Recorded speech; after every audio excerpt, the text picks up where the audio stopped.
Hello and welcome to another episode of Hessy and Maven. I'm Justin. I'm Raven.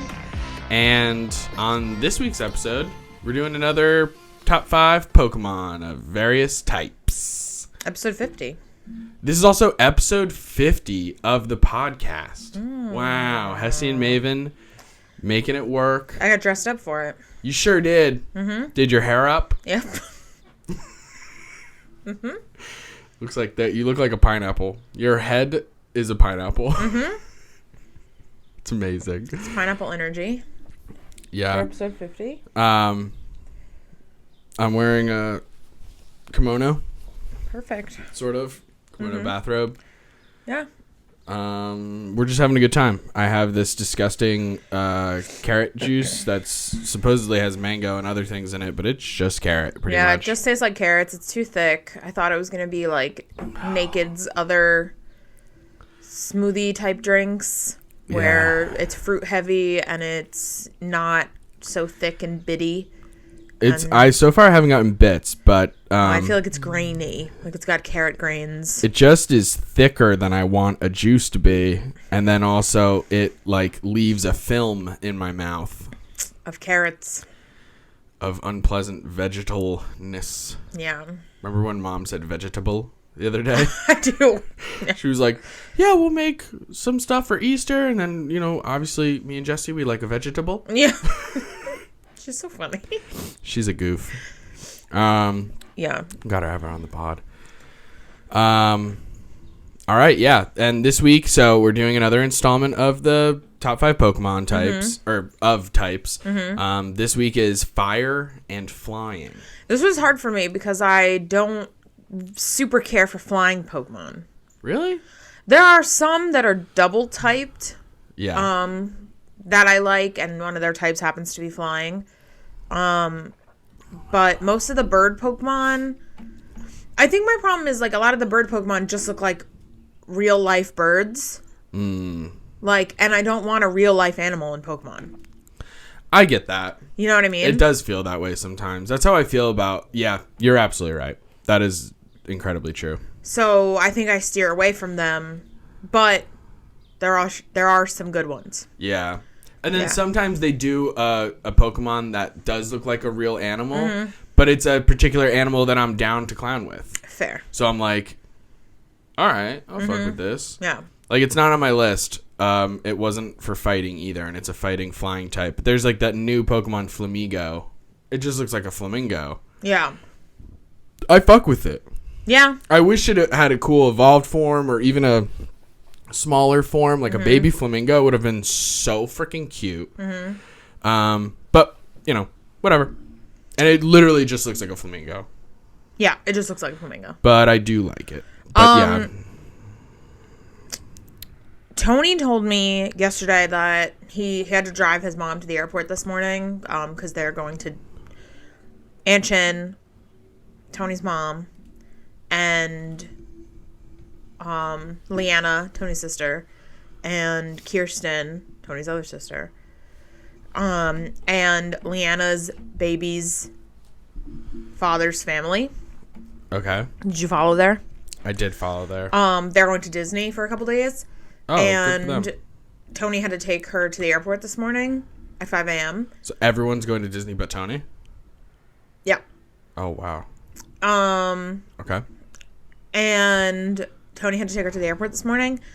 And if I know anything about Tony, it's that he's dying to go to Disney with Leanna. Yeah. And her child. I'm sorry. And her child's family. I'm sorry. I had to go there. And Aunt Chin spent $900 on plane tickets to go to and fro from Florida. Wow. That's a lot. Like is she the more one than you spent to go to California? The bill? It is. Like tickets for herself. Oh, just herself. Yeah. Oh, that's bullshit.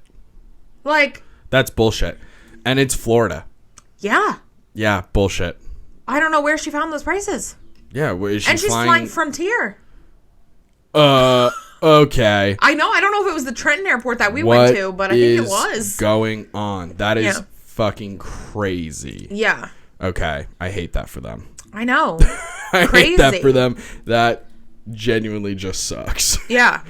Wowzies. Yeah, wild. He told me that, and I was like, tickets to Florida should be like 200, 300 max. Yeah, like, that's nuts. Yeah. Especially Frontier, where you're like, fuck, they're the worst. They are the worst. They're like the plane that there's like, it goes on social media sometimes where it'll just be like, they're the ones where you could have the smallest bag and they still force you to like put it into the little box thing to prove that it's the right size. Oh, yeah. Frontier is the worst airline in the universe. Do you know what? They make Spirit look nice. Oh, yeah. Which is saying something. Do you know what? Spirit's garbage. What TikTok thing about flying always makes me laugh? What? The sound that is like the TSA agent. That's like, oh, the sweatshirts off! Put your laptop in the back! That one? Like, we're just screaming and you're just like so flustered in the security line. So funny because some TSA agents be mean. Oh, I feel like, yeah, they are at a very luxurious thing of, and not that their job is a luxury, but what I mean is they have a unique job where there does not need to be an ounce of customer service. Yeah. Not an ounce of it. Yeah. They don't need to be polite or... No. Yeah. It's almost like they're supposed to be rude. Mm-hmm. Like they're trained to just be like assholes most of the time. And like, I get that their job is like important and everything. It's about safety and everything. Because, you know, we live in a post 9/11 world where it's like things changed. Isn't it also, I don't mean to get here, but like, it's crazy that after 9/11, all of airports and flying changed. Because we were like, we won't let that happen again. We're on like the second mass shooting in a week and a half. Oh. There's been 146 mass shootings in this country in the 100 days that this year has had so far. Nothing changes. I wonder where you... Every single time it's like, oh, it's too soon to talk about it. Just thoughts and prayers. And it's like, listen, brother, I don't think thoughts and prayers are working. I wondered where you were going with that because you were like, it's crazy how after 9/11 flying has changed. And then you took a pause and I was going to be like, I mean, yeah. It's because of course I don't want to talk.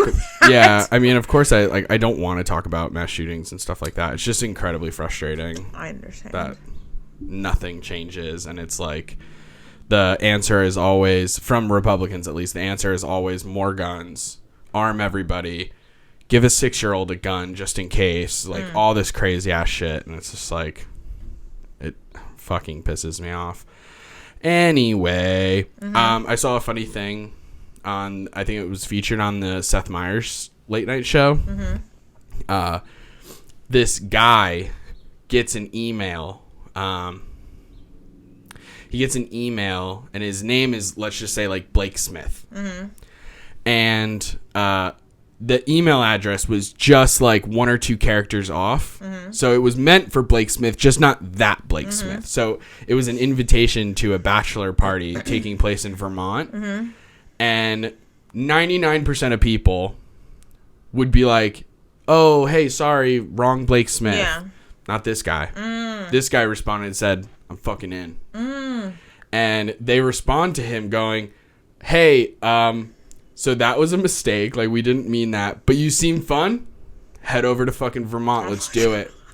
This guy, he's got like a wife and kids. Yeah. He can't be spending extraneous money on this random bachelor party of people that he doesn't know. Right. So what does he do? Starts a GoFundMe account, raises $4,000, flies to Vermont, and has a killer time at this bachelor party. And I just thought it was like the coolest story. And it's like a feel-good story that we need right now. We need shit like that sometimes. That's funny. But yeah, I thought it was hilarious and just... so good. Situations like that are rare because everyone involved needs to be like cool and fun. Yeah, for sure. Yeah, because those people could have easily been like, please don't come. I don't want strangers. And they would have been within their right to be like, hey, man, for like, sure. All jokes aside, like, but then it's a closed bachelor party. It wouldn't have been a feel-good story if they were like that. And it never would have made the news either. Right. But because it went as far as it did make the news. Yeah. It also got me thinking, man, like, I want a GoFundMe account for no reason. For something silly like that. Yeah. You'll have to just wait until you get a wrong email. Honestly, I might just do it. Just have a GoFundMe? Just please fund me? Fund me. Okay. go and fund me. Okay. Maybe it's for the podcast. Okay. So that we can get equipment. Maybe it's for like one of my D&D book ideas to help me afford artists and publishing and stuff like that. There's a million different things it could be. Okay. Anyway, so we're going to do fire first. Mm-hmm. We're going to do our top 5, starting at 5, going all the way to 1. Mm-hmm. Do you want to start? Sure. All right. If this is another thing where you steal my number 1 twice, well, this podcast will end in a fight. Bring it on. Come on. My number 5 is Flareon. Very good. She's not my favorite of the Eevee evolutions, but in terms of in terms of fire type Pokemon, she is like a small, floofy foo-foo dog. Yeah. And her little bouffant on her head and her little fluffy collar and big poof tail are so good. She's so cute. She reminds me of like if you had like a Pomeranian as a Pokemon. Kind of, yeah. And I'm looking at her little face right now, and she is just so cute. She really is so cute. And I love her. I don't have that much to say about her. I think she's, according to Sarah B, she's like the flame Pokemon. But she's just flame Pokemon. Gen 1 doesn't have cool ones. Yeah, they don't have cute. Those little monikers that they give. Like it's this kind of Pokemon. Yeah, they don't have clever. Yeah. Ones. It's all very basic. Yeah, I just love her. Also, just really quickly take notice that I took that duffel bag that I used to travel to California, and I put my throw blanket inside of it, and Jessica will get jump in there it. And, very cute. But yeah, she's so cute. Mm-hmm. She has an internal flame sac, which is nuts. Mm-hmm. If its body gets too hot, it will fluff out the fur on its collar to cool down. Yeah. It can exhale its breath as fire with temperatures of around 3,100 degrees Fahrenheit. It's amazing. Which is 1,700 degrees Celsius for any foreign listeners who use Celsius. Yeah. But yeah, I thought that was insane. Yeah, I like her a lot. So she's my number 5. Also, we've talked about this in the past with our Pokemon episodes. It is crazy to think of Pokemon eating meat. Yes, it is. Because it says here it is an omnivore that roasts either berries or prey before consumption. Yeah. That is fucking wild. To think of them as having prey is because, like, what are you eating? You eating other Pokemon? Because, ew. Isn't that crazy? Yeah.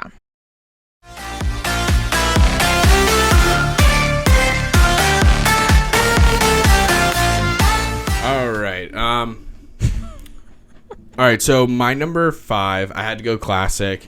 It's Charizard, right? Yeah, it's an excellent pick. Love Charizard, the most dragony looking non-dragon Pokemon in the universe. I really love him because of several reasons that are related to the cartoon and the animes and stuff like that. Like, I love just when he originally meets Charmander and he has to save his life before Charmander almost dies, which is like the closest I think. I haven't watched all of the anime, but I think it's like one of the closest times we ever get to having a Pokemon like full die. Yeah. And it's just super sweet. We see the growth turn into Charmeleon. They do the thing that eventually becomes like a theme or like a trope where it's just like the middle evolution is like this angsty teenager and Charmeleon is just kind of a brat where he like, I remember they throw him out to fight that Paris when they're trying to get the Paris to level up into a Parasect. So they're like, oh, I'll throw my Pokemon and I'll let them intentionally lose. Yeah. And he throws out Charmeleon. Charmeleon's like, you want me to intentionally lose? Yeah. Absolutely not. Flamethrower. Yeah.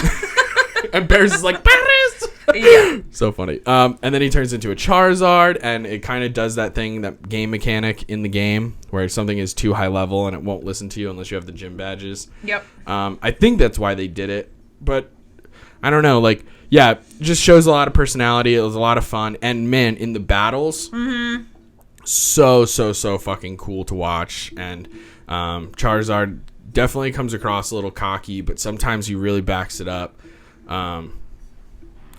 And like there's another moment where, like I said, so you're watching Charizard and there gets to be a point when you're watching the show and you're like, Charizard, just fucking listen, dude. Like you're getting annoying because you're just a brat almost. But then I'm going to throw a deep cut at you. So you remember Mewtwo Strikes Back? Yes. Do you remember the short that happens before that? Yes. The one where all the Pokemon are alone on this little like daycare place, and that's where you meet Snubbull. I think so, yeah. And they have these they like Pikachu and Bulbasaur and them, they like meet this other group of Pokemon and they have like a competition of like who's the best. Yeah. Right? Yeah, and like yes. Like Squirtle and Meryl, I think, have like a race in the water and they play this fucking amazing music and they do these cool transitions. But then there's a part where Charizard gets his head stuck. Yes. And everyone's trying to get him out, and it shows Charizard like freaking out, and like you see tears coming down. Yeah, emotional. I really like Charizard. Yeah. As much as it feels like the most non-hipster, like cliche sort of answer, I had to show love for Charizard. Yeah, no, he's awesome. He made this list That's a great for choice. Sure. Yeah. Good job. Thank you. I love that. He's the only starter on my list for fire. Okay. Good. I like it. Okay. My number 4 is Cast Form, Sunny Form. Oh God. Okay. I just watched the episode of the show with Cast Form. Yeah. And he is like the companion Pokemon of a weather forecaster.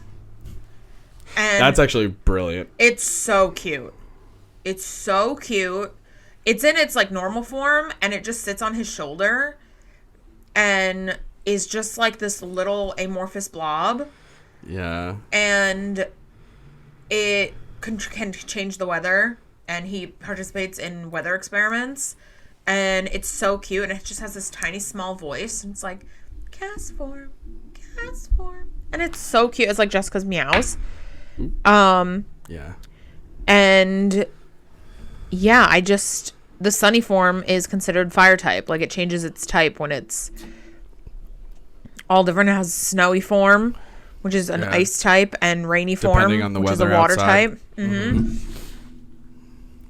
And then its regular form, which is normal, I believe. I think you're right. But its Sunny Form is just so stinking cute. Yeah. It's got like this little sun ring around its head and it's, oh my God, it's just so cute.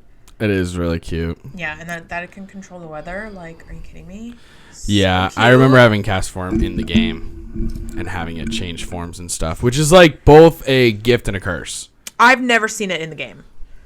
In a game. It isn't a Pokemon that gets repeated often. Like, they don't feature it a lot, you know? Like, Charizard is in a lot of games. Gyarados is almost in every fucking game. You know what I mean? Yeah. But Cast Form doesn't get featured a lot, and I don't know why. But yeah, I just remember the only annoying part about having a Cast Form in the game specifically, because in real life it would be fucking adorable, but in the game, the shitty part was just like, you go against a certain type and then they do rain dance and it starts raining and you're like, fuck, now I'm a water form and I didn't want to be a water form. Right. You know, like, fair stuff like that. Yeah, so cute. Chosen strictly for vibes. Yeah, for sure. Cast Form, Sunny Form. It's a good one. Yeah. All right. My number 4. Jessica, I swear to fucking God. She's an instigator. She's got full zoomies right now, and JoJo is just like an old lady who's like, leave me alone. JoJo, come here. Come here, baby. I know, baby. If you would sit on my lap, I would put you up here, but you're like, I don't know. Anyway, my number 4 It is. Jessica does that thing. Have you ever seen the videos of like Full an jump. Arctic fox Yes. hunting a vole under the snow? Yeah. And it kind of like jumps up and then comes down with its front paws. Mm-hmm. She does that a lot. It's so cute. Anyway, my number 4 is Chandelure.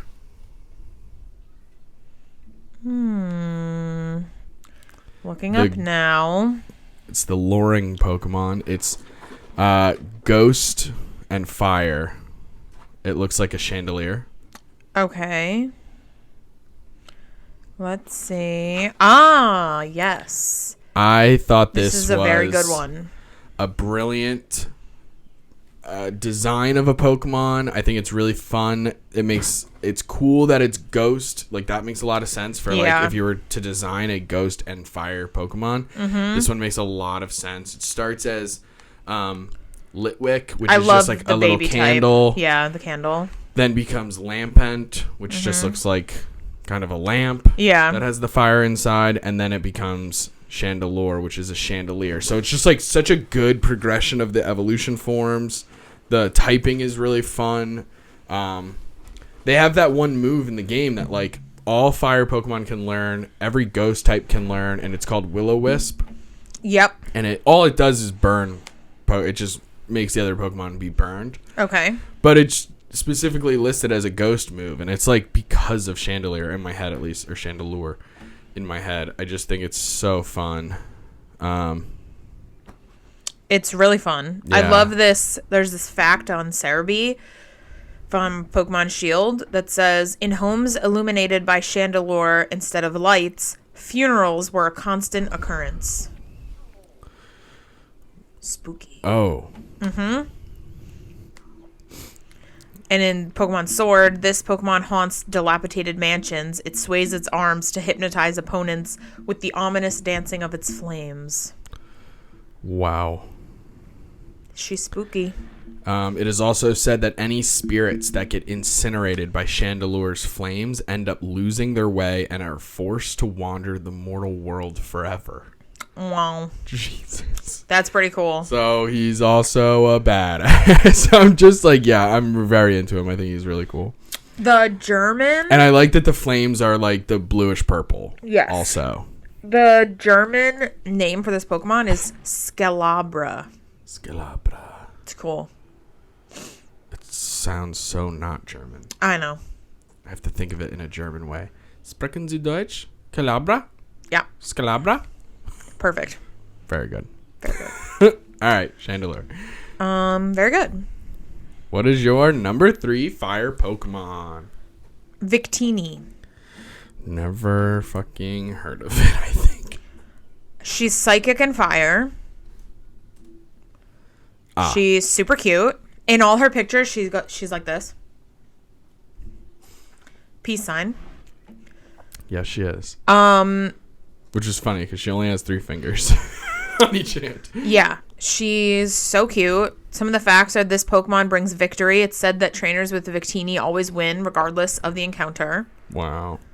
It creates an unlimited supply of energy, which it shares with those who touch it. When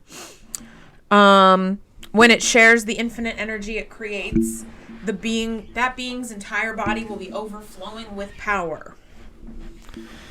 So It's just like the best. And it can fly with its tail. It's so cute. That is really cute. I'm excited to see if this pops up in the show so I can see like what scenario it pops up in. It's just like the victory Pokemon. Yeah. Like what? It does say that it shows up in the anime, major appearances. Debuted in white and black. Okay. Yeah. It was Interesting. It was a friend of the King of the People of the Vale 1,000 years prior to the movies. In Jesus. present day, it is targeted by Damon in his plan to fly the Sword of the Vale back to the Kingdom of the Vale and resurrect his people's glory. My goodness. Yeah. Aggressive. Right now, I don't know what generation I'm in the show. Because I'm not in, like, X, Y, Sun, Moon. Or maybe I am. Actually, I think I'm in Ruby Sapphire. Yeah. Probably, because you guys are still mentioning Team Magma and stuff. Yeah, the episode I just watched, Team Magma and Team Aqua fought. Each other? Yeah, with their legendary Pokemon. Oh, Kyogre and Groudon. Yeah. And they fought, and it was like a Pokemon movie level episode. Like, it felt like a movie, like me watching it, because it was two legendary Pokemon, like, fighting each other. Yeah. And then it all got resolved. And then in the next episode, like, the next episode started with Ash and his friends are back on the road, and, like, totally didn't mention the what are they gonna do this week? Yeah, like, so thing that happened before. But yeah, I'm in the last season of Ruby Sapphire. Yeah. Very cool. And then I'll be moving on to Diamond and Pearl, which will be exciting. Wow. But I will say I am playing Pokemon X right now. I'm having a little bit of trouble, like, staying intrigued. It's hard, man. Because, it's hard. I'm very used to Sword and Shield and... It's a garbage truck outside. I'm very used to Sword and Shield and Violet, those types of games holding my attention. And in Pokemon X, I was hoping for Pokemon I hadn't seen before, like different Pokemon. There's been a couple, but not as many as I was hoping for yet.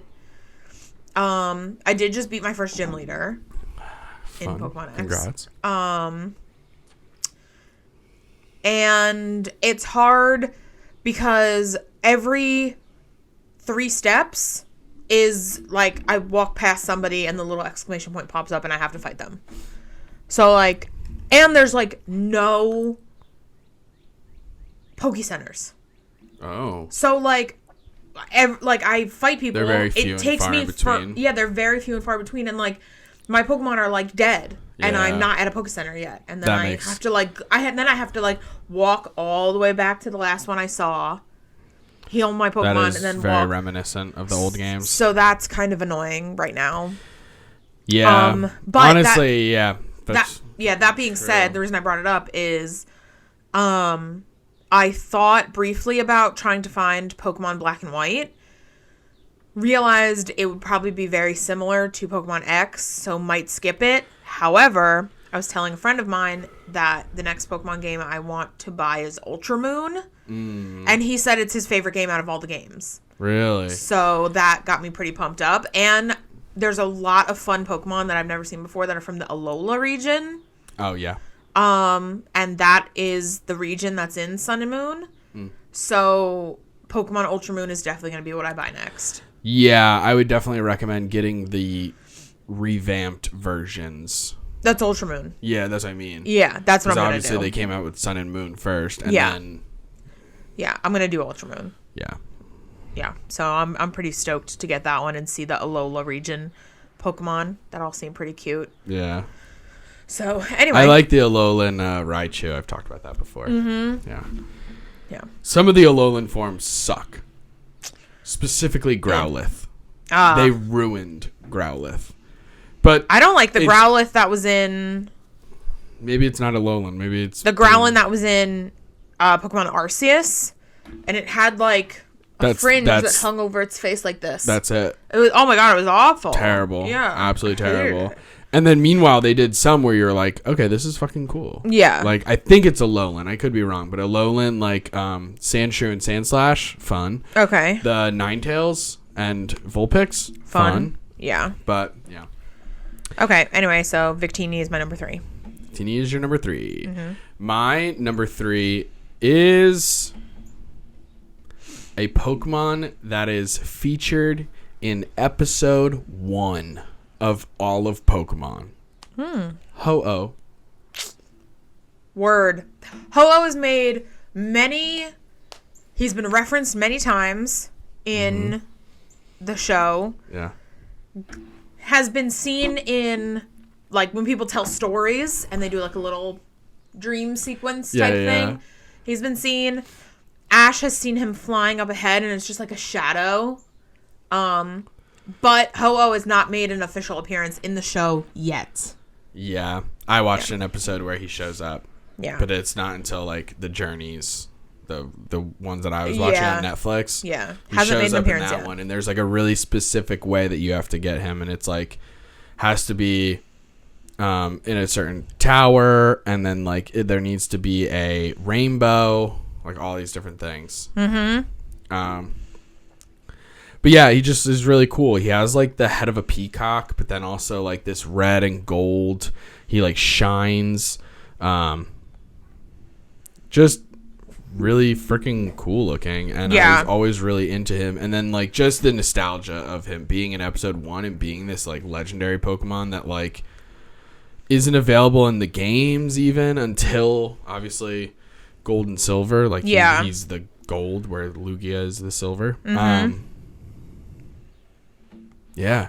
It's crazy that Lugia is a legendary. Because I feel like Lugia pops up pretty frequently in the show. Yeah.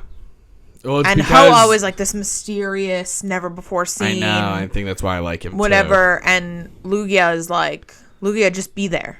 Just be around. Yeah. His wings are said to be prismatic, causing it to trail a rainbow behind it. Oh. Very fucking cool. That is pretty cool. Yeah.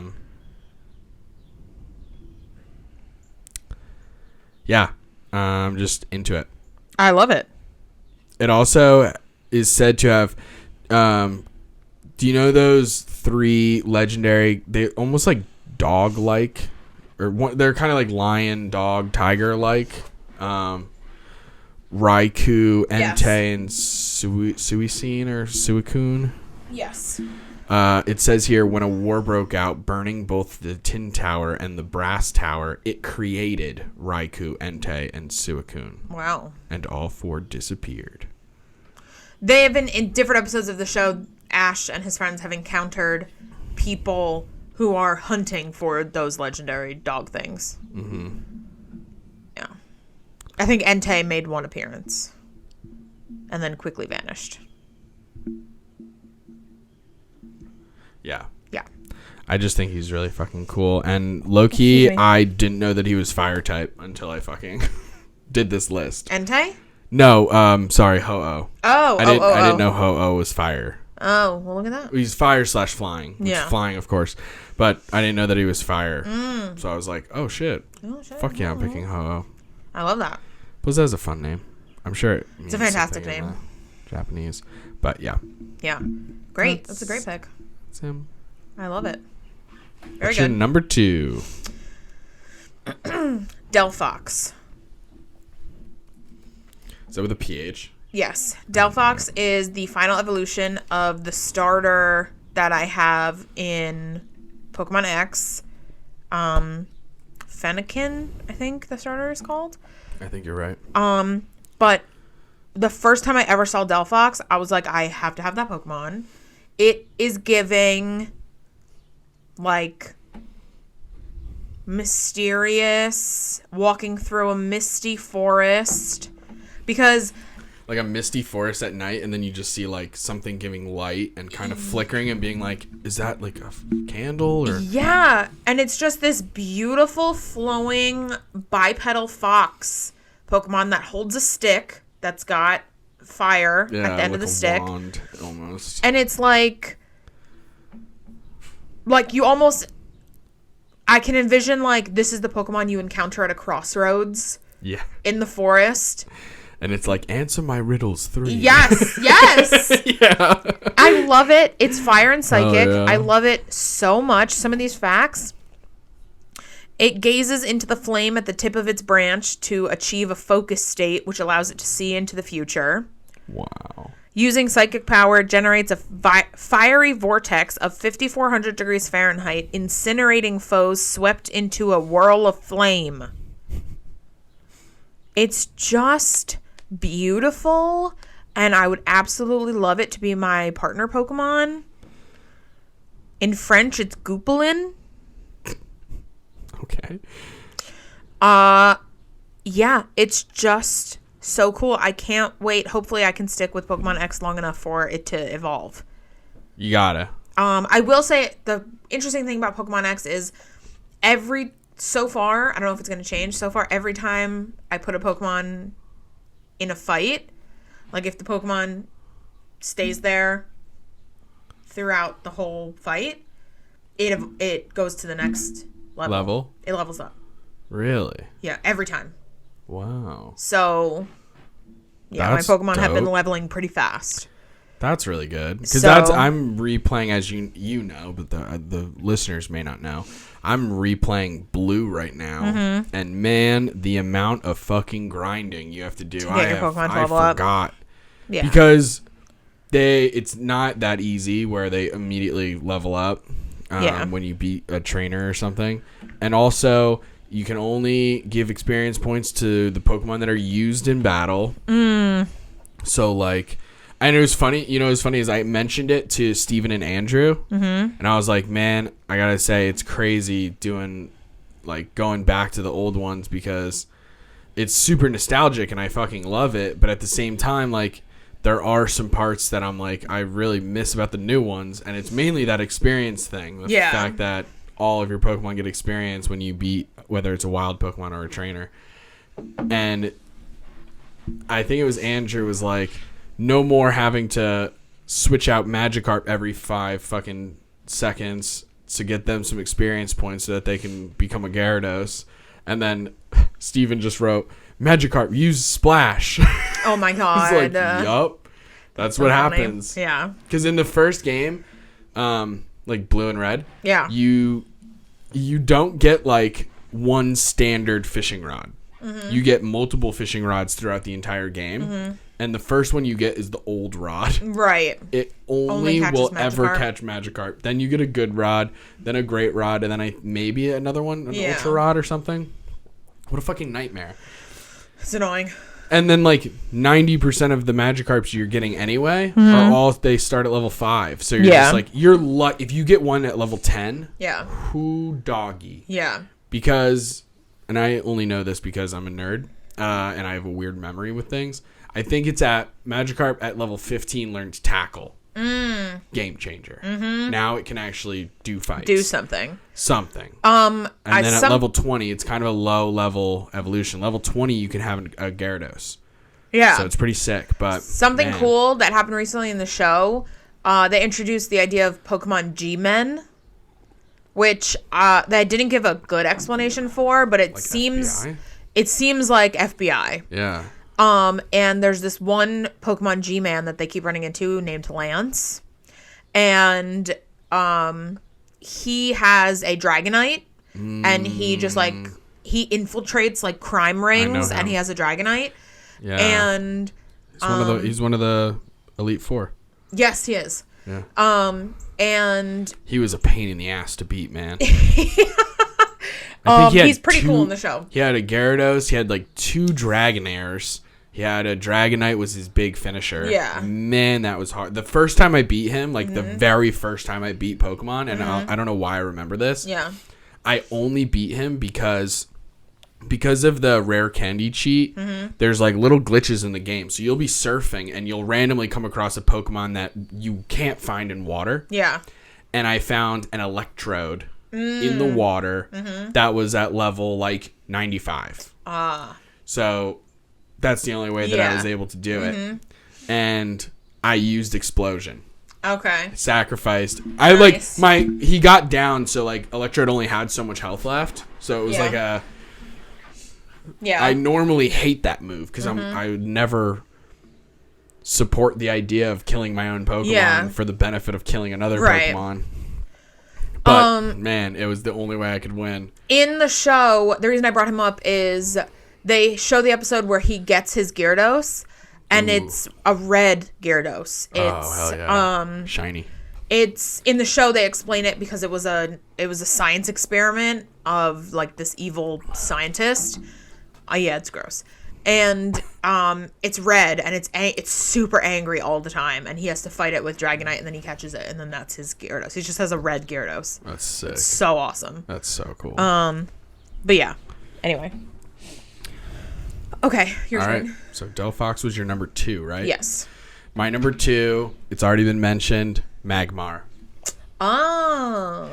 I fuck with Magmar, man. Yeah. I just think he's so cool. He kind of looks... I've always, like, kind of liked him because before the show, I was like, this guy with a weird duckbill mouth, like, looks so goofy and silly. And it doesn't have, like, big...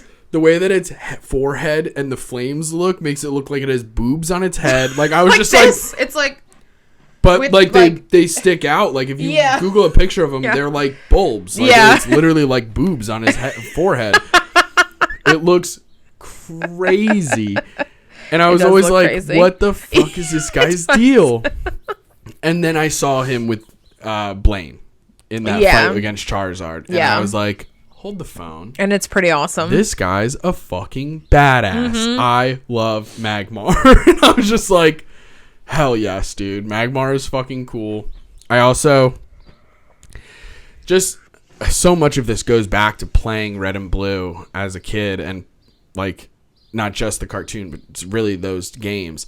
Any of the Pokemon that were really hard to get have a special place in my heart. Yeah. Electabuzz. Mm-hmm. Scyther. Pinsir a little less so, even though Pinsir is also very hard to get. But Jinx, like, all of those are just so hard to get in the game. Mega Pinsir was on the list of flying Pokemon. For you? No, like, I looked up all flying type Pokemon, and Mega Pinsir was on there, which I thought was weird. Yeah, I don't count any of those. Because they're Pokemon? No, yeah. Oh. Just because in my own personal lists, you've done it in the past with Mega Ampharos. Yeah. As a dragon type. And it's like, that's fine. You do what you want to do. I personally am not doing it because it's just like, you can't even Mega Evolve in a lot of the games. You can only do that in like one game. Which game is it, do you know? I totally forget, dude. Oh, that's fine. It might be X and Y. Oh. I could be wrong. But yeah, that for that reason alone, I'm like, okay. Fair. Like, what is even the point? Yeah. So yeah, but anyway, I fucking love Magmar. It's the Spitfire Pokemon. I like that they expanded on lava Pokemon in the newer like games and episodes. Not even that new, really. Like when Misty was still around, they ran into Slugma and Slugma's evolution. Macargo's voice is one of my favorites. I like when I meet Pokemon that have cool voices. It's like Macargo. Like it's like just I really like it. That's funny. Yeah, I also really love stuff like that. That's really funny. Yeah. Yeah, it says here that they a well-trained Magmar can block electric type moves with superheated air. Wow. But yeah, I just think he's fucking cool. That's pretty cool. It also says that Magmar is very persistent and will hunt down anyone who manages to defeat it. Oh. And it can heal its wounds and weariness by soaking in lava. Wow, that's pretty cool. I think that's really fucking cool. Yeah. Magmar. Magmar's my number 2. It's a good choice. All right. What is your number 1? My number 1 is Cinderace. I have such a special place in my heart for Cinderace. I love all of its evolutions. I love Scorbunny. Scorbunny is so cute. Raboot is cute. Like, sticks with the, like, angsty teen vibe. Yeah. And I love Cinderace so much. Like, he's such a badass. I feel like if Lionel Messi had a partner Pokemon, it would be Cinderace. 1,000,000%. Yeah. Which I just love so much. By the way, I heard a Lil Wayne song the other day at the gym that I'd never heard before where he makes a Lionel Messi rhyme. Oh, really? And I was like, well, that's incredible. I love Lil Wayne so fucking much. Same. Cinderace is known as the striker Pokemon. It juggles a pebble with its feet, turning it into a burning soccer ball. It shots strike opponents and leave them scorched. That's my favorite move. It's such a like good move. Watching it is so awesome. Ball or whatever. Yeah, is what it's called. Yeah. It's skilled at both offense and defense and gets pumped up when cheered on. Infused with Pyro Ball. Yeah. Yeah, so cool. Excuse me. Infused with Cinderace's fighting spirit, the gigantic Pyro Ball never misses its targets and completely roasts opponents. Gigantamax energy can sometimes cause the diameter of this Pokemon's fireball to exceed 300 feet. Wow. I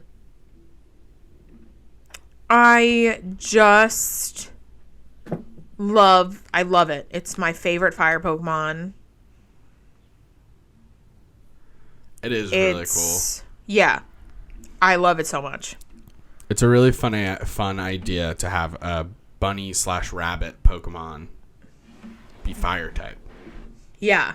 And also You know what I mean? soccer themed a little bit. The soccer theme to me makes slightly more sense, just in the sense that like that game is supposed to be like this soft representation of England, and soccer was literally invented there. Yeah.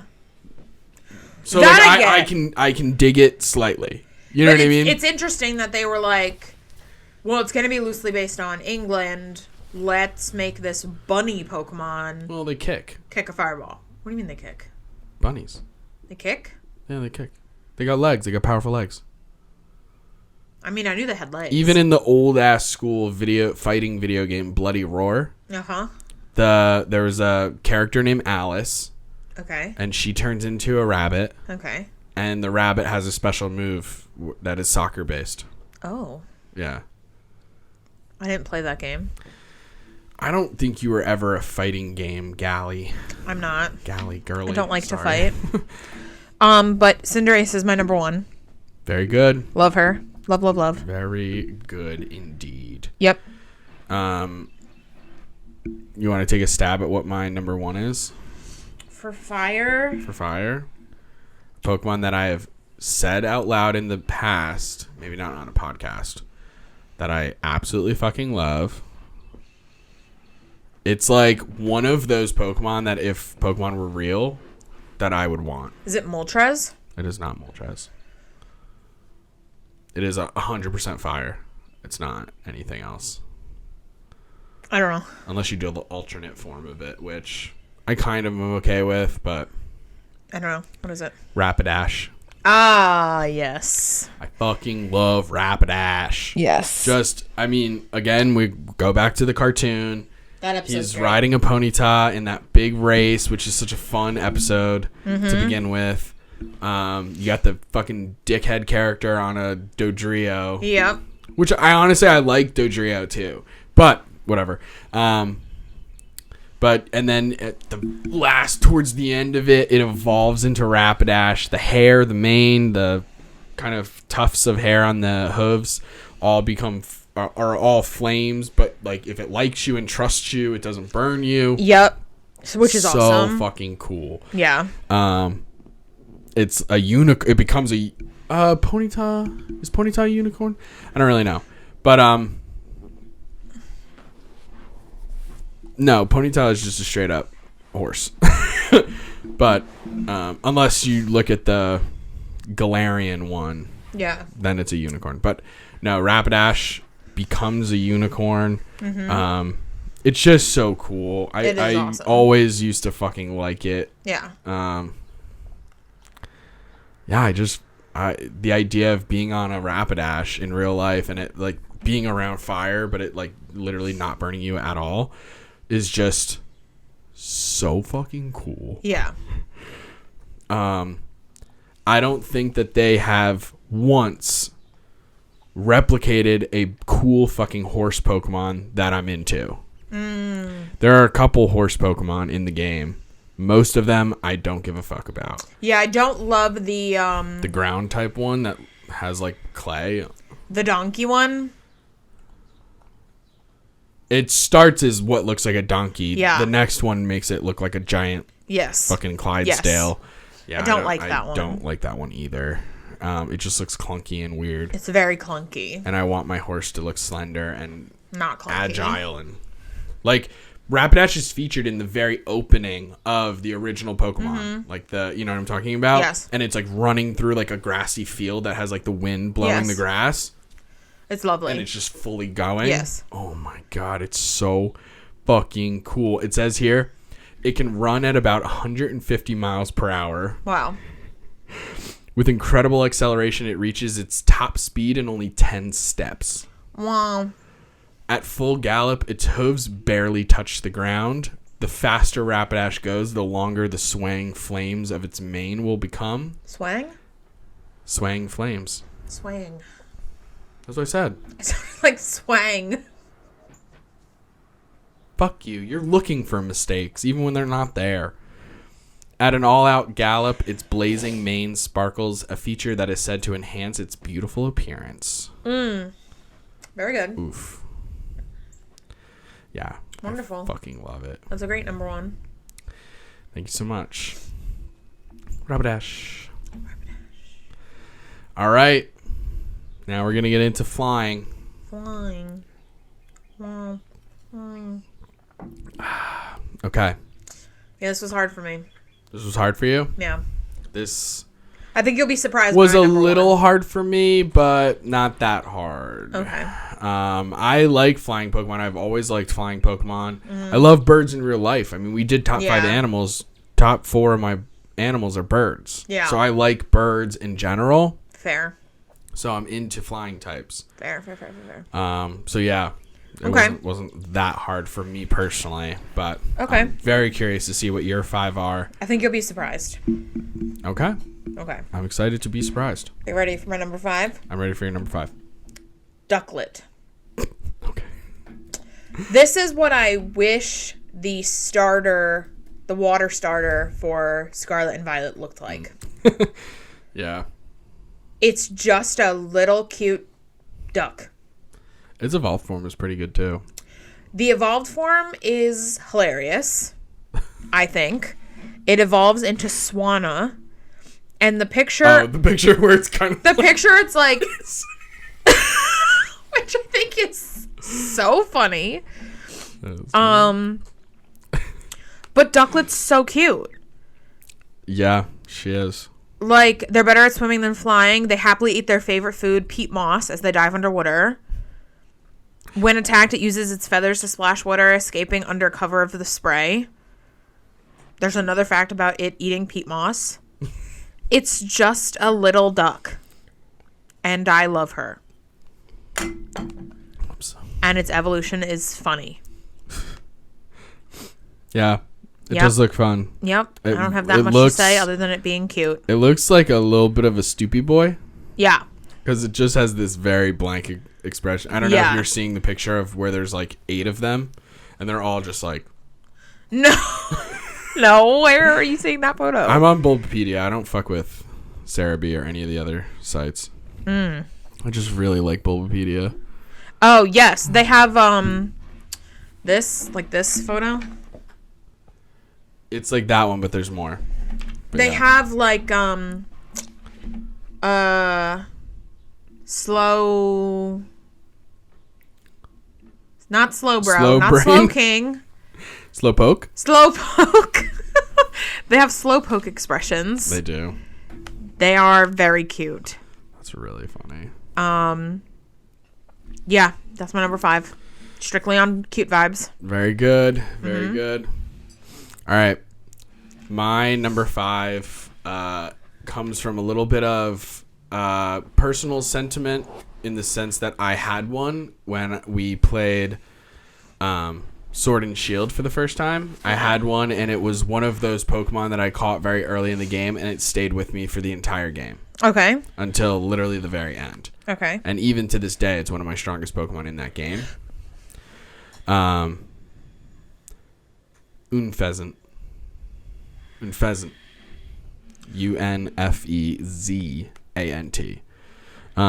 Now, I can appreciate Pokemon doing this because it is something that sort of happens in the wild with real animals and all this kind of stuff, the gendered differences and whatever.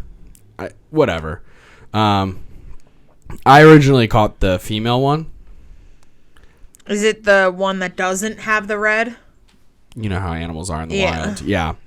So the male Unfezant looks like a more traditional pheasant that you would find in the wild. It has, black and bright green feathers and then has like the big headdress kind of thing where it almost looks like a Mardi Gras mask that has like huge streamers coming off of it. And then the female doesn't have that, has a super normal bird face and is black and brown and just very drab looking, I suppose. Drab. But I fuck with her and I love her so much, and I named her Burb. Cute.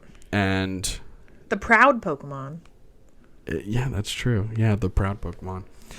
Technically is normal in flying, which seems dumb, but whatever. Ash has one. Does he? Yeah. Does he have the male one or the female one? It says, in an amazing aerial battle, Ash's Tranquil, which he caught as a Pidove, evolved into an Unpheasant during a gym battle against Skyla and her Swanna. This also marked the main series debut of Unpheasant's female form. Oh, he has a girl one. Love that. Me and Ash. Yay. Okay. Very cool.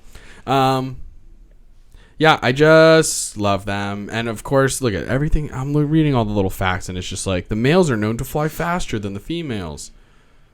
It's so fucking annoying. But in contrast, the females lack a waddle. Go fuck yourself. Oh. It is also more adept at flying than the males due to its stamina. And the females take longer time to adjust to people. Okay. Jeez Louise. But yeah, I just love Unpheasant. I had one and we grew close, and I loved Burb, and she was an absolute badass in battle. She was so powerful. Yeah. I love that. Leveled up quickly and was just like, Burb. Burb. I was like, yeah, Burb. Just get it. So Burb. fun. I loved her. Cute. Very That's good my pick. number 5. Very good. My number 4 is Moltres. Out of all the legendary birds, this is the one I would want. And controversial opinion. Oh. I would rather have the Galarian Moltres. Oh. Than the original Moltres. The Galarian one is black and has like, instead of like red and orange, it's red and pink flames. Yeah. And just looks like it emerged out of like a fucking like dark volcano. Like it's giving the villain from Fantasia. Oh. Yes. Yes. That's what it's giving. What is that fucking... I can't think of the name right now. I normally can pull it out. Chernabog. It's giving Chernabog. It's known as the flame Pokemon, but also the malevolent Pokemon, which I think is so cool. The Galarian one is dark and flying, as opposed to fire and flying, which I think is pretty cool. Certainly. Let me see. There was like a cute... By dipping itself into the magma of an active volcano, the Pokemon can heal itself. There have been stories of Moltres using its wings to assist those lost in the mountains. Wow. Like, cute. That's really so cool. Nice. Ash's Infernape fights a Moltres. Oh, really? Yeah. The original Moltres style. Oh, yeah. In Advice to Go, Ash, Gary, and Go encounter a Moltres while searching for Ash's Infernape. They battled against it until it flew off, leaving behind a burning feather. Mm-hmm. Ash and his friends join Trevor. I would never name my kid Trevor. Sorry. Not in a million years. It was attacked by Team Rocket, and as a result, it attacked Ash's group, assuming they were allied with the trio. After witnessing the selfless actions of Ash and his newly evolved Talonflame, however, Moltres realized its mistake and left them in peace. That's the other... Yeah, Talonflame. Well, Moltres has a lot of appearances. Yeah. Pretty cool. Moltres is cool. Yeah. I wonder if the Galarian ones will ever show up. Yeah, I don't know. I mean, it's hard for them. It's got to be hard for them to have every single Pokemon show up. Yeah. You know what I mean? Yeah. That's got to be hard. But yeah. No, that's cool. Yep. That's Moltres my is a number good 4. pick. Classic. I mean, the original is classic. But, yeah. All right. That was your number 4, right? Yes. Okay. My number 4 is Noivern. Interesting. Yep. Flying dragon. Okay. I love it. I think it's really fucking cool. It's a 2-stage evolution kind of Pokemon. Starts at Noibat, becomes Noivern. I'm guessing that's a combination of the word noise and wyvern. Okay. You know, yeah. like a type of dragon where Yes. usually the arms are the wings. Yep. As opposed to like a more traditional medieval style dragon where the Yes. wings are just on the back and it still has front legs. Yeah. I love its design kind of. It has it like looks very much like a fucking bat, but it's also gigantic. It's very big. Ash has one. I love that always. I like that its giant ear things have like this like sort of sonar like a satellite dish kind of thing, which makes sense because the echolocation, I know you don't like it. I don't. I like it. I don't think that it looks like eyeballs. I think you're crazy because you can see its actual eyeballs. You can. I know. I like it. It's about 5 feet tall. I just think it's really fucking cool. And I love it. I think it's so fucking cool. It's a different one for sure. Yeah. It can produce ultrasonic waves strong enough to shatter large boulders. It can navigate through darkness because of echolocation, obviously. Interestingly, Noivern is also known to be cruel, ruthlessly tormenting enemies that cannot see well in the dark. Excellent. Before using its ultrasonic waves and fangs to finish them off. Wow. However, it's very timid in the light. Ah. Yeah. I also really like the color scheme, too. Yeah. It's like black and purple. It's like black and purple and then like light teal. Yeah. So I just really like that. And then it has like its claws and the little nose thing are red, but like a dark red. Yeah. So I just love this color scheme. It has like fur around its thing. It just looks dope. Yeah, that's a good pick. Fun Pokemon design. I just think it looks cool. Yeah, Noivern. Good. I think he's fucking cool. I'm trying to remember.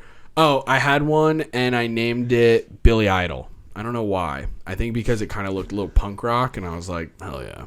Okay. Good. Yep. Good. Very good. That is my number 4. Good. What is your number 3 flying type Pokemon? Trumbeak. Wow, you were throwing some... Your lists are always bananas to me. My lists are almost always... Oh.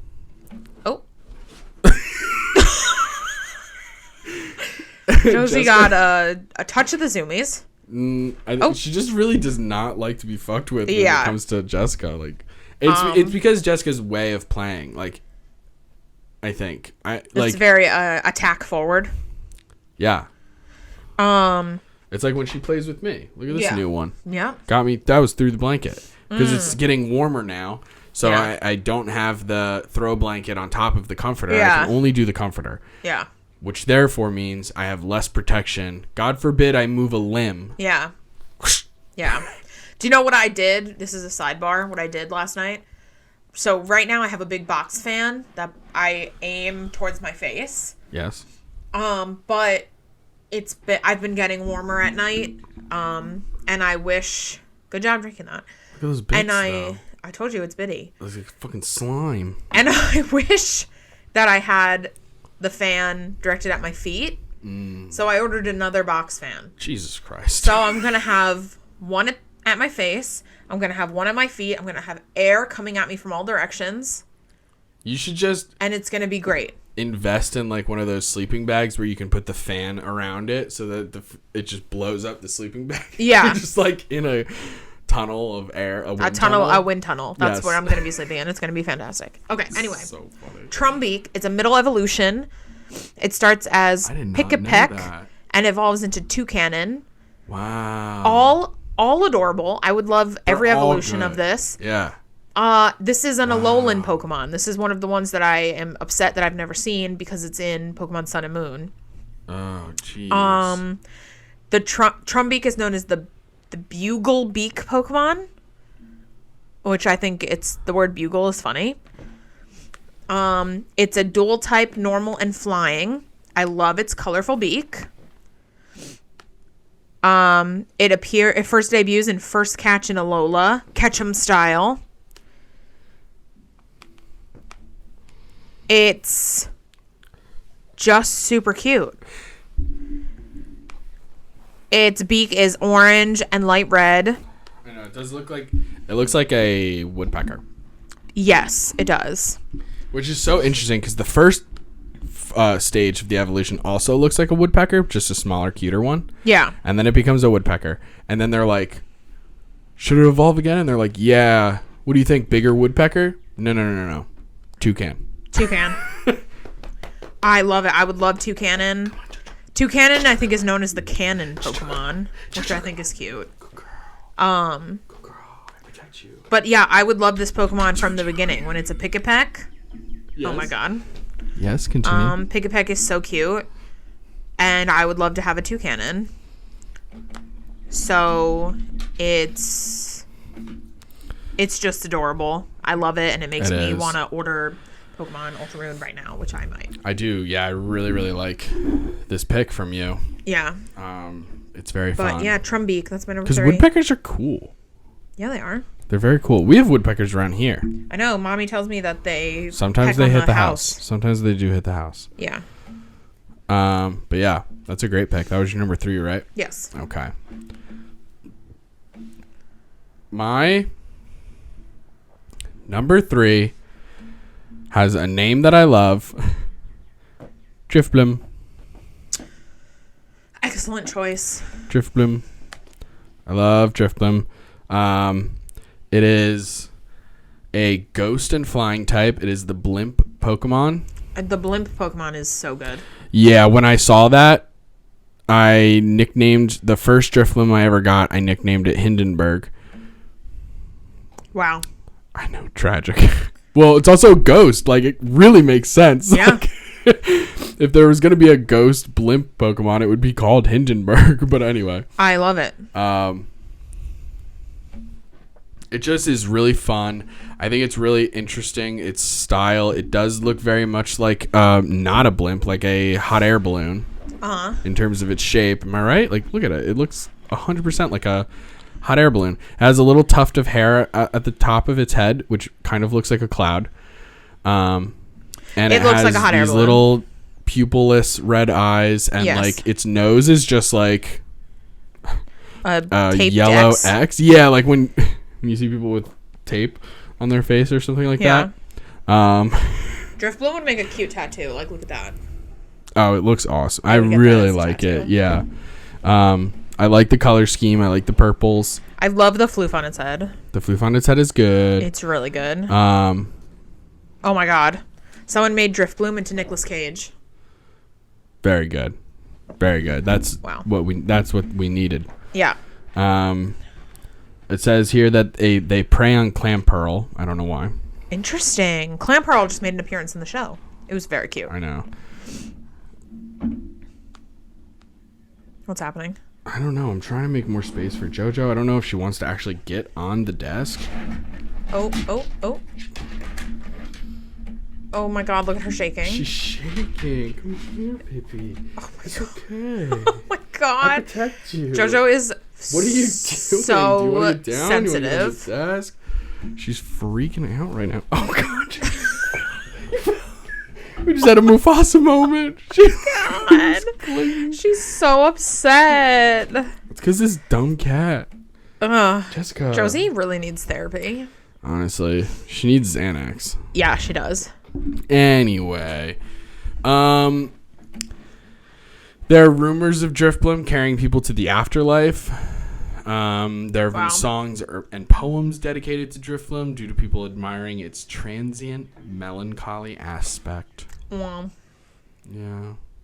Very good. Oh, it also says Driftbloom's body contains souls said to be burdened with regrets. These souls serve as fuel for Driftbloom's gas. Wow. Wow, you've had some spooky Pokemon this episode. That is dark. Well, I had two ghost Pokemon in there, both super dark. You've been giving spooky. Well, wait till we get to the ghost types, and then it's really gonna get spooky. I can't wait for ghost types. We're gonna have overlap for you ghost think so? types. Yeah. We'll see.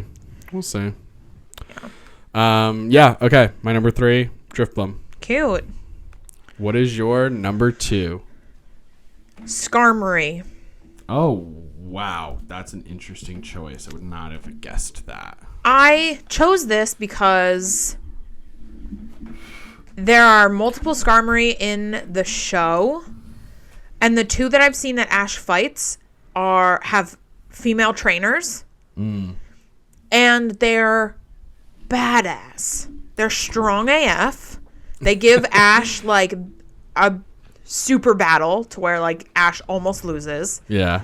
And the Skarmory is just like so strong, and it seems like an awesome like partner Pokemon to have. Like I'd feel so intimidating if I was just like a girl, like, and all the girl trainers in the show so far, like these cute little baby girls. And then they just pull out this fucking Skarmory, which is just like this. It's the armor bird Pokemon. Yeah, steel and flying.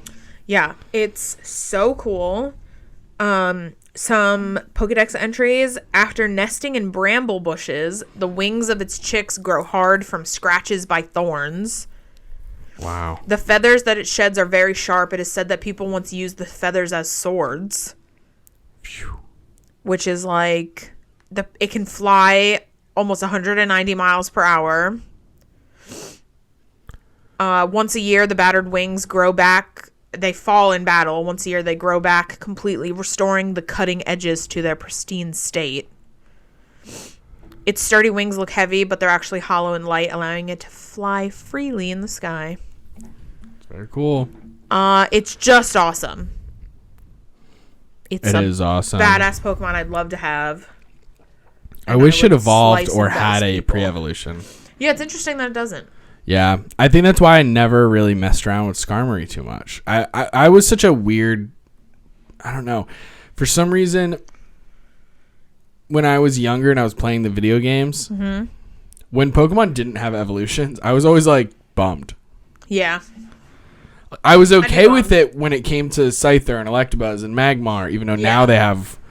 Not only do they evolve, but they have, like, pre-evolute... Like, Magmar has a pre-evolution. Magby... And an evolution. Oh, really? Yeah. You have to give it like a Magmarizer. Same with like Electabuzz. Electabuzz I know. Yeah, you have to give it like a specific item and then trade it. And that's how it evolves. You can also just catch it on the Crown Tundra, whatever. But Oh, Magmortar. Yeah. I don't like it. Neither do I. But those were so hard to catch that I guess it was okay. Skarmory are not that hard to find. Nah. At least not in the games that I've played. Like in Ruby and Sapphire, I know exactly where to get a Skarmory, and it's not that hard to get. Interesting. I also have always had like a certain like I don't know how I feel about Steel Pokemon. Yeah, they're not my favorite in general. But I do really like You've changed my mind. Maybe next time I see a Skarmory, I'll fuck around with it. I'll check out a Skarmory and see what's up. Okay. That's an interesting number 2 from you. Yeah. All right. My number 2, Pidgeot. Pidgeot is awesome. Hell yeah. Pidgeot is awesome. I love Pidgeot. The only evolution of the 3 of them that I would want. I don't want a Pidgey or a Pidgeotto. Oh, yes. I would want a Pidgeot. Yeah. It's super big. But I also want and awesome. Pidgey to... I want to get a Pidgey and make it into a Pidgeot. I want it to be my best friend because I want to fly on its back. I think that's when I really... I used to... So, original... Obviously, this is from Gen 1. Pidgeys are everywhere in the fucking game. Yeah. Everyone starts with a Pidgey at some point, right? you might get rid of it and stop using it, but you're going to get a Pidgey in the beginning of the game. Like right. It's why wouldn't you? Right. But then eventually maybe you get rid of it, maybe you don't. The reason that I started to absolutely love Pidgeot was because of the Mewtwo Strikes Back movie. The one kid who's one of the chosen trainers, he has a Pidgeot. That was the first time that I saw how fucking big it was. Yeah, and I was like, huge. oh shit, that's sick. And the time he mentions, oh yeah, I flew here on my Pidgeot, it was easy. Yeah. What? I was like, okay. Yeah. I'm fucking with this guy. Like, I like this guy a lot. Yeah. So cool. Something interesting that I think they did in the show is they made Pidgey and all its evolutions good, and then they made Spearow and Fearow like evil. Oh. Which I think is interesting, Yeah. even though they're all just birds. But like every time they encounter Spearow and Fearow, they're mean and nasty, and they're always owned by evil trainers. And Yeah. and then Pidgeotto and Pidgeot are good, and they fight each other. True. That is interesting. Which I think is interesting. I mean, Fearow sounds evil, but Yeah. yeah, I just thought that was interesting. Yeah.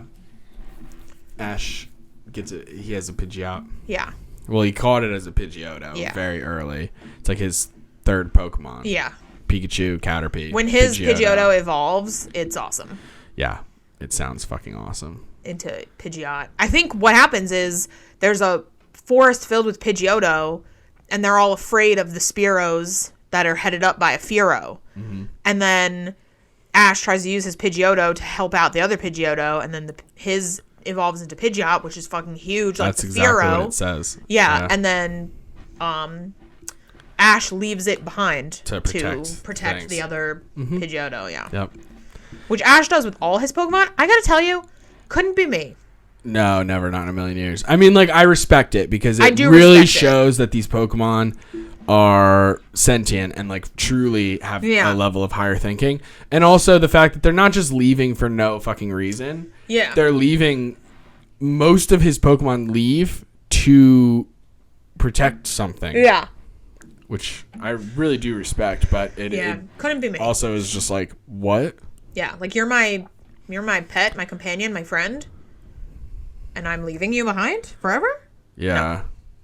Nope, you're coming with me. The only one that makes a little bit of sense, not that those don't make sense. I mean, in the grand scheme of things, because it's a fucking cartoon show and whatever.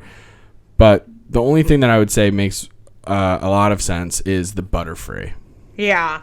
Breaks my fucking heart every time I see it, but yeah. I mean, I think Brock is the one who's like, if he doesn't mate now, he may never mate. Yeah. And you're like, oh, wow. Brock is like the voice of reason, like 90% he really of is. the time. Yeah. He really is. And then he sees a pretty girl and he's like, I'll do anything for you. Yeah. Yep. It's such a typical anime trope. It's so funny. All right. That was my number 2, Pidgeot, who does have a Mega Evolution and actually looks so fucking cool. Oh, cool. But again, I don't. Right. I really do think they only do that in like one game. Yeah. Anyway, a helicopter going overhead. I'm gonna look up Mega Evolutions. Okay. My number 1 is Pokemon I didn't know existed until I looked up a list of all flying Pokemon. Always. And it's because it's an Alolan Pokemon. Mm. By the way, I just ordered Pokemon Ultra Moon, so I will probably be giving up on Pokemon X. Sorry if you're a huge fan. And moving on to Pokemon Ultra Moon as soon as it comes in the mail. Okay. This Pokemon is part of the Alola region, which is why I've never seen it. It's Minior. Minior. It's core form. Minior has 2 forms, Meteor form and core form. I'll wait. Oh, wow. Okay. Tell me that Pokemon does not have me written all over it. No, it does. It's the cutest Pokemon I've ever seen in my life. It does. It's a fat pink star with big swirly light pink eyes and the tiniest little smile. Well, you know that it comes in a bunch of colors. What are you talking about? It's not always pink. Where are you seeing that? Minior's core form can be one of 7 colors, which are non-interchangeable and correspond to the colors of a rainbow. These forms are red core, orange core, yellow core, green core, blue core, indigo core, and violet core. Are you looking on Bulbapedia? Yep. Oh my god, oh my god, oh my god. It's like in the first paragraph. Oh my god. Oh my god, oh my god. Why are there not photos? You can find them. Okay. I'm gonna have to do that, but it's so cute. Like, the cuteness is absolutely overwhelming. It is. It's good. It's good. Ash befriends a Minior with an orange core in Showering the World with Love. Oh. Yeah. Apparently it works where it's like it is in its meteor form until it gets below 50% health. Okay. And then it sheds its outer shell and becomes the core form. The core form is... I just want to hug it and squeeze it. It would make the best plushie. It's rock and flying. Which is a really interesting typing. Yeah. Cool. It's... Are there other rock and flying? I'm just curious. I need to see all the colors. Like, the eyes are 2 large swirls, in the mouth, a small line. Oh, there's a couple rock and flying. Okay, cool. Aerodactyl. And a Pokemon that may make one of my lists later on in the game, so I will not mention it right now. But there's only one extra, so if people know Pokemon, they'll just know. Okay. I absolutely cannot. Look at this photo, please. Very good. It's so kawaii. It is. Like, I'm looking at this photo, and there's just a rainbow of these fat stars. The black one has, like, multicolored triangles on it. I know. What's the deal with that one? I don't know, but it's so cute. These would also make great hard candies. Oh, wow. You're really... Like...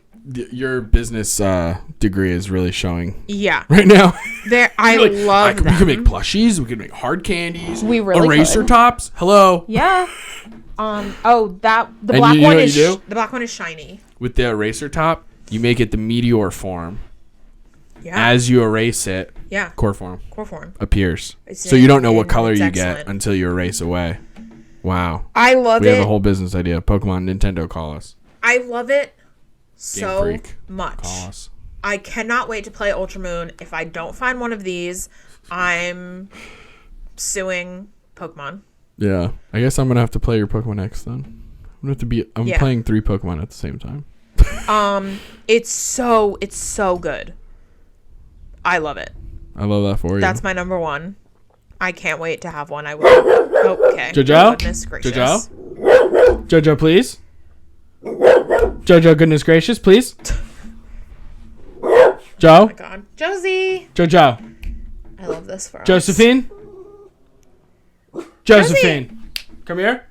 Jojo, come here. Jojo, come here. Josie. Jojo, come here. Oh, okay. There we go. Go grab baby. Jessica's in the bag. Jessica's in the bag. Don't worry. She's in the bag. Okay.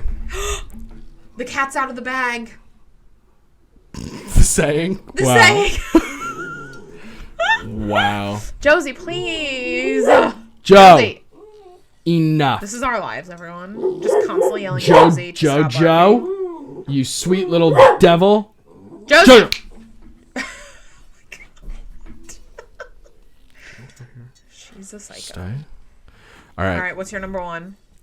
My number 1 is... Do you think you know? Is it... It's a double type of a type that we already did, and I intentionally left it off of that list, knowing that I could put it on this list. Is it Moltres? Nope. Is it... It's fire and flying? No.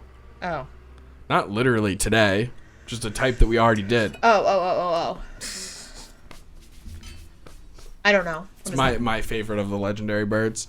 Zapdos. Zapdos. Ah. I picked Zapdos, gang. The flying Jolteon. C. C.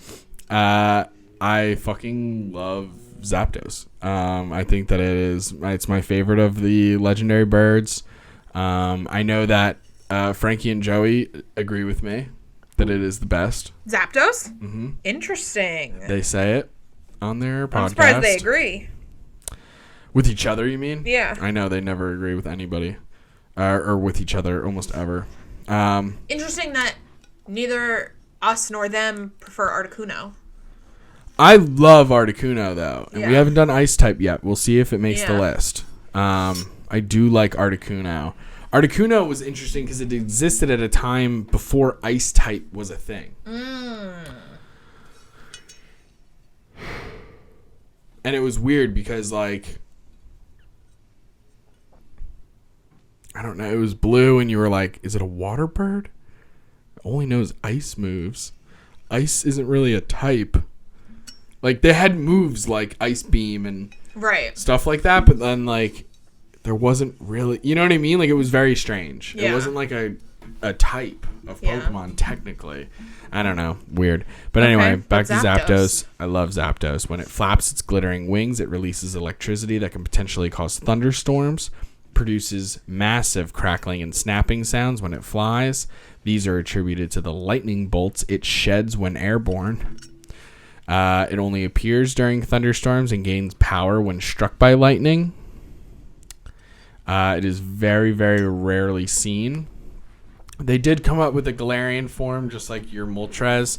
I was down with it for a little bit. Like, I think it's kind of cool because it's kind of like a Roadrunner sort of style in its how it was running around, but they still consider it a flying type. But then they made it flying fighting, which is good typing. I like flying and fighting together as a type because fighting Pokemon are normally weak to flying. Okay.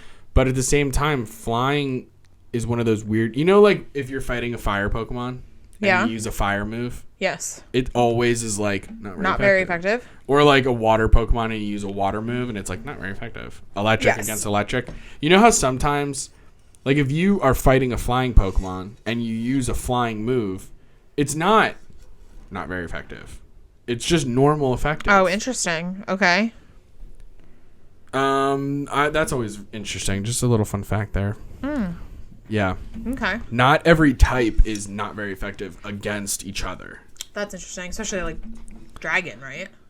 Dragon is very effective Yeah. against Dragon. Yeah.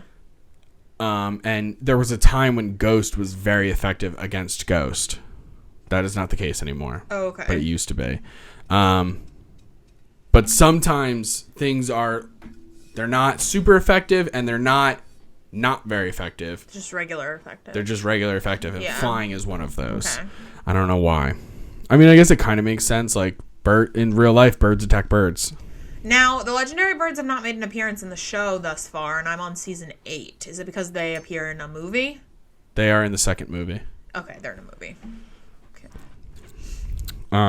We should watch that one too because it's really good, and I haven't seen it in forever. Yeah.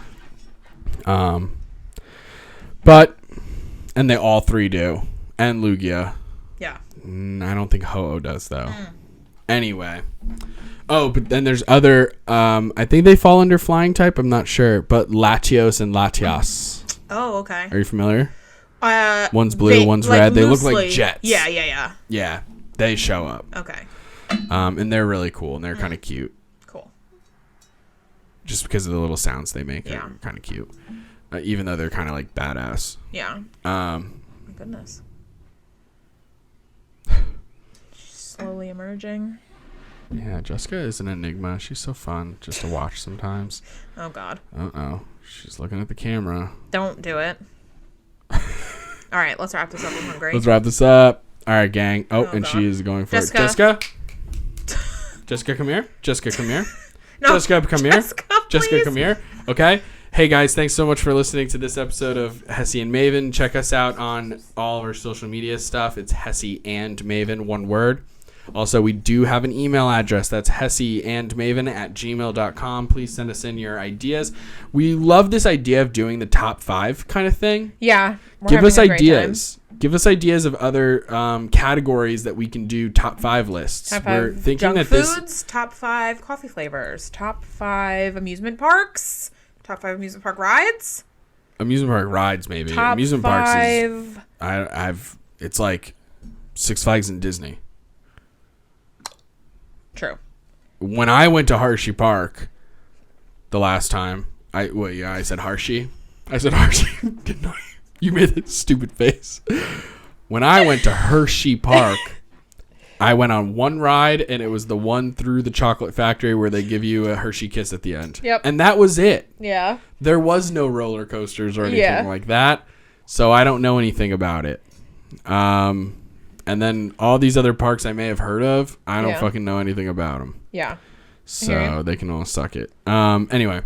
So, yeah, send us in some ideas. What other categories should we do top 5s of? Top 5. Jesus Christ, Raven. I'm talking to the listeners. Super Mario characters? Smash characters? Yeah. We got... Okay. I want them to come up with ideas, please. The listeners, not you. You don't have to give away all of our ideas. Okay. Jesus Christ. Top 5 ways I'm going to fight Raven. I'm going to prank her.